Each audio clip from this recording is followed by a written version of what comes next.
O que eles estão fazendo é o seguinte: como é que você faz para aumentar o tamanho do Estado? Vamos pensar como se nós fôssemos socialistas querendo implementar aqui o socialismo. Então eu tenho aí uma economia produtiva, gente que trabalha, eu tenho que tirar o dinheiro do bolso deles. Mas eles, obviamente que eles são submissos, porque afinal de contas eu sou o poder, eles não são. Eu posso fazer muito, eu posso editar uma medida provisória no calar no apagar das luzes do ano, como foi feita com essa 323, eu posso fazer aumentos escondidos de impostos, eu posso fazer uma porção de coisas sorrateiras.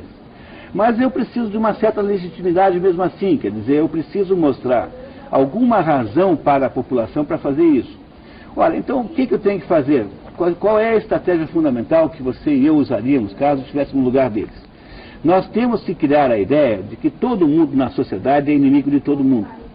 Porque se todo mundo é o mundo, então tem que ter alguém que faça uma espécie de arbitragem dessas inimizades. Essas inimizades têm que ser arbitradas por alguém, e esse alguém é o Estado. Então, como é que eu faço isso? Eu crio, por exemplo, um incentivo absolutamente sem cabimento a todas as reivindicações de minorias. Eu crio a ideia de que os pretos são inimigos dos brancos, ou o contrário.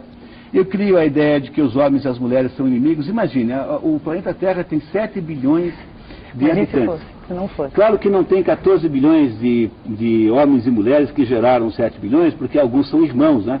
Então, deve haver pelo menos um pouco mais do que 7 bilhões de homens e mulheres que já existiram e que produziram esses 7 bilhões de habitantes que tem hoje. Será que a humanidade, que foi capaz de reunir homens e mulheres voluntariamente para produzir 7 bilhões, foi feita?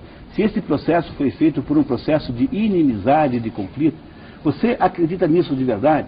Você é inimigo da sua mulher? A sua mulher é a sua inimiga? Será possível que a gente imagine que homens e mulheres são de fato inimigos e que é preciso ter uma intermediação do Estado para que eles deixem de ser?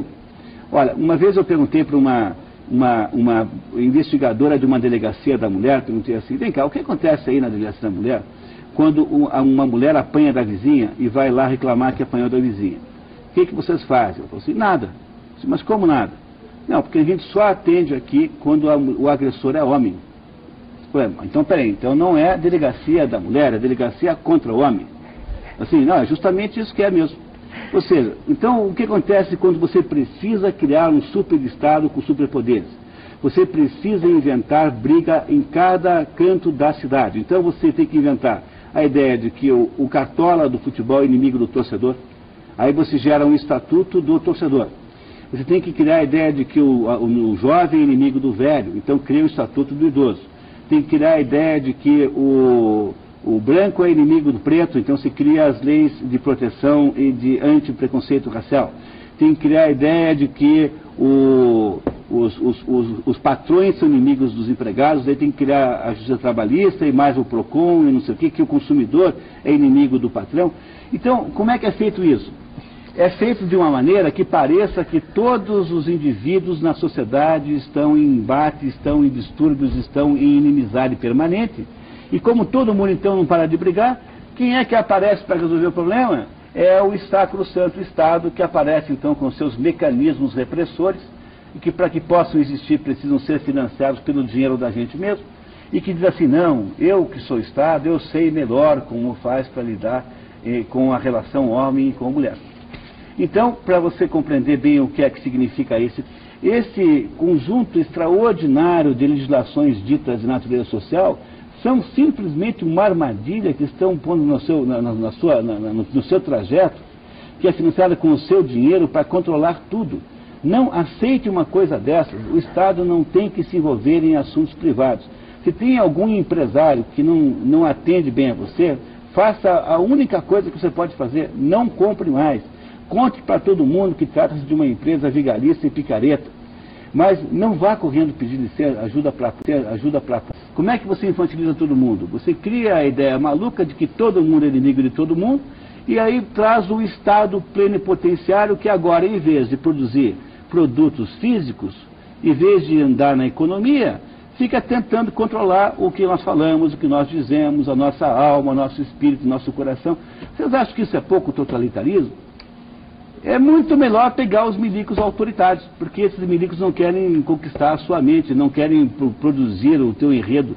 Eles não querem que você veja o filme X ou Y, mas eles não querem que você pense de outro jeito. Essa situação que nós vivemos hoje é de um totalitarismo típico daquilo que Orwell escreveu em 1984. É uma espécie de Big Brother que sabe tudo o que você diz, sabe tudo o que você lê, tudo que você escreve. Daqui a pouquinho está o governo olhando a internet com o direito de entrar no mérito das suas mensagens, e essa gente então fica controlando você com o seu próprio dinheiro. É esse o problema fundamental que nós precisávamos, contra o qual nós tínhamos que nos rebelar um pouco, pelo menos a gente tinha que ficar chateado com isso. Agora, a pior situação de todas é a gente entrar nessa história como ingenuamente, ainda achando muito bonito que tem a lei disso, daquilo, o estatuto daquilo, o estatuto do outro.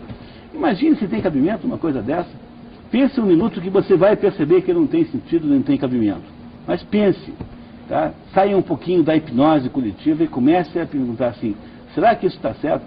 Faça a mesma coisa que você pode estar fazendo comigo agora, com o conjunto das regras que estão hoje aí atuando para